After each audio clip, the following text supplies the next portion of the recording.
Yo, what's up guys, my name is Easy Pengy and today we're going to be looking at the first episode of Pimp My Craft. Now Pimp My Craft is a video series that's uploaded weekly, and essentially it focuses on a new structure every single week, and essentially for new players and for even experienced players, how you can pimp out your little structures in survival mode in Minecraft in as easy a way as possible. And we're going to focus on the efficiency of the structure, so essentially how much you can get out of it, the practicality, how accessible it is and how reliable and useful it is, and we're going to be looking at the aesthetics, so how good looking is it, how realistic is it, how much does it tie in and how much does it flow together, you know, what kind of reaction does it get from the other players.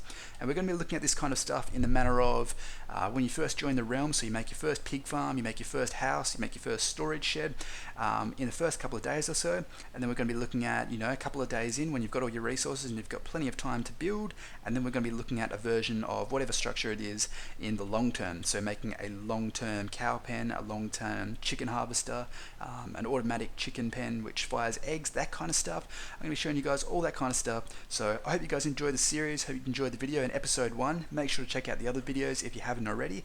I've got a lot of similar and even different content to do with Minecraft and other games. Hope you guys enjoy the episode. I'll see you in a bit.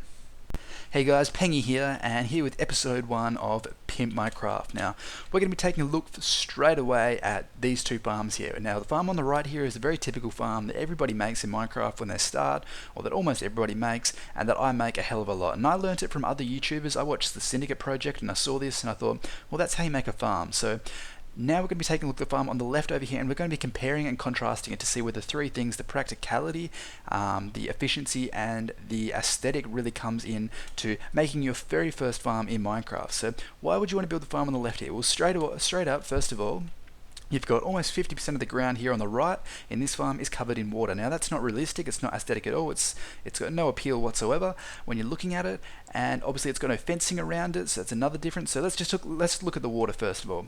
In terms of the water distance, the water space on the ground, you're wasting a lot of space for putting down your crops. It's obviously a lot harder to farm because you're falling into the water occasionally, and I wouldn't say all the time. Maybe it's just me, maybe I'm just a noob, but I always find that I fall in there, I jump up, and then I make a dirt patch down here, which is pretty damn important. There we go. Which is pretty important when you're doing your farm, because essentially you want some efficiency in there. So if you're having to turn back around and rehoe the dirt, it's not going to tie in with your farm. We've also got the torches on the outside helping it grow at night time. It's an important little tip that you want to keep on your farm. Make sure your crops grow at night time, especially early on when you really need that wheat. And then we've got a little bit of a zombie-proof way to get into the farm. So you don't have pressure plates or anything. You don't have to open an annoying little fence. You can just open up the trapdoors, and I'll be talking about this more later on in a different episode on my animal farm episode. But that's basically it for the beginner sort of level farm. I wouldn't say beginner level farm. Well, another important little thing is you've got your one little water source in the middle here. So remember, it's roughly 5 blocks in each direction. That's the only water source you sort of need to hydrate your farm. Important little thing that you can remember to sort of save space and not chuck down so much water. Now we're going to be having a look at an intermediate level farm here. So this, I wouldn't say it's the intermediate level, it's sort of intermediate in terms of time when you enter the game. So when you first enter the game, you don't have much time, you've only got a limited amount of wood, you just want to set up a farm straight away. This little farm here is basically for when you've been playing the game for a little while, you want to pimp out your farm, but you don't want to spend too long on it. You want other people in the realm or the server to look at your farm and think that's awesome. So I've got like an evil lair one, and I've got like a summertime happy one over there. So essentially what I've done sort of to create this is I've made a theme. My theme here was almost like it's a thawing effect. So basically the snow is melting around the farm, and the ice block the cute little piggy's sitting on is going to melt, unfortunately. He's been stomping on the grass rather unhappily. And you can also chuck a cobweb up here if you've got a silk touch pickaxe, and that will keep the animal up there for a lot longer as well. And so obviously that's a little hangman's noose there. Don't worry, the piggy doesn't die, he just stretches the rope a little bit. He's a little bit too heavy to hang on the rope. Yeah, it's pretty basic. You just made a very barren effect here. So we're going to take a look at the second farm over here right now, which is the same thing. It's the exact same field as the one over there, but obviously it looks a hell of a lot different and a hell of a lot nicer, and really focuses on the aesthetic aspect of making a farm. So we've got some coloured clay down here, all stuff that you can access in survival mode. Obviously a little bit more resource intensive than the winter or the frozen sort of thawing out farm. And what we've done here is we've chucked a couple of hay bales in, and we put all the lights on the inside, so it makes hay bales cast a shadow towards the outside, which gives a nice little effect. It means, you know, this is the nice happy place. You know, it's kind of like an effect where stay on the path, the shadows are out there, not in here. it's kind of like the good guy farm, I guess you could say. And obviously in the middle, once again, we've got the half slab covering up the water source, and it's almost like a desert, summertime, spring, autumn kind of thing. We've got a beacon in the middle, but you can easily just put a glowstone there. So the beacon just looked a little bit nicer in creative mode. It is accessible in survival mode, but if you're looking for something a little bit easier, get either a jack-o'-lantern or a glowstone to give you the nice big light once again during your build. So obviously the disadvantage here is the fact that it has no light source, so it's not going to grow at night time. And now we're going to take a real quick little look once again at a farm which took a little bit longer to build. Once again, it's similar to those farms though. It's just a basic level farm. There's no redstone, there's no pistons, and what we've got is like a sort of an Aztec with like almost like steampunk sort of lamps, I guess you could say. I think it's kind of a little bit like steampunk. It's the closest you're going to get to steampunk in Minecraft without going super crazy. So we've got like a cobblestone path through here. It's kind of melted away, almost like a lost sort of farm hidden in here. Once again, the same structure on the farm, and we've got some redstone lamps with some daylight sensors, which they're not connected currently. They're just for aesthetic appeal to sort of say, but you sort of say that you can do that kind of deal. I haven't bothered to hook it up right now. I personally like to have the lamps on at all times. They're sitting on a redstone block, if you're wondering, which is hidden by the trapdoors there. And like I said, it gives it almost like a lost sort of feeling once you're inside the forest. And the idea behind it is really to pick around about 3 colors that you want on your farm, and then pick a theme behind it. So we've got a grim doom sort of theme, impending doom as the piggy's going to die. Once again, we've got the light sources in the middle here. It's almost like not an Alice in the Wonderland, a Wizard of Oz sort of feel, where you follow the red brick path. And then the one over here, as I said, really focuses on the light posts and the lamps. It's almost like you're discovering a sort of a farm.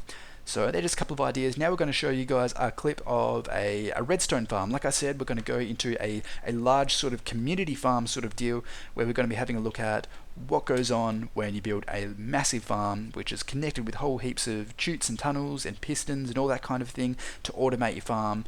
And it takes a lot longer to build, but it can be worth it. So we'll head over to that right now.